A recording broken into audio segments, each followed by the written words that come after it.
महाकुंभ मेले में मुसलमानों की एंट्री बैन कर दी गई है। 20% जमीन ऐसी है जो कि मुसलमानों की है, वो महाकुंभ के यूज में आ रही है। लेकिन देखने की बात यह है कि महाकुंभ में मुसलमानों की एंट्री बैन है। महाकुंभ में कोई भी बंदा अपना काम धंधा नहीं कर सकता। गलती चले घूमने भाई गलती कैसे हो गई? गलती कैसे हो गई? खाली घूमने चले घूमने आए हो, धंधा करने आए हो? हैं?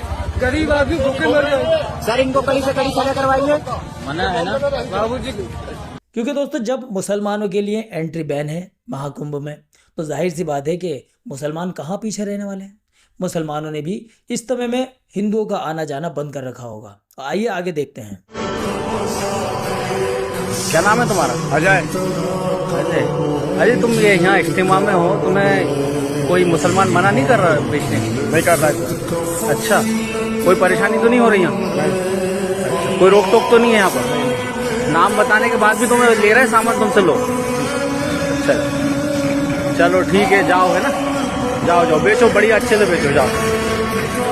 ये जय मुस्लिम भाई है हमारा, जो अपनी चाट की दुकान लगा के यहाँ पे इतने सारे मुसलमानों के बीच में इनकी ये कार्ट चल रही है। भाई साहब आपको कोई परेशानी तो नहीं हो रही है? कोई परेशानी? किसी मुसलमान ने परेशान किया आपको? है ना, बढ़िया चल रहा है, अल्लाह का शुक्र है। आप देखिए जमीयत का प्रोग्राम है और इसमें आप देख सकते हैं। क्या नाम है तुम्हारा? अनिल कुमार। आगे कुमार।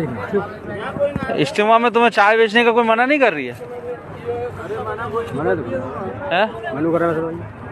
किसी ने कलमा तो नहीं पढ़ पाया तुमसे? देखा दोस्तों आपने, इसी को मुसलमान कहते हैं।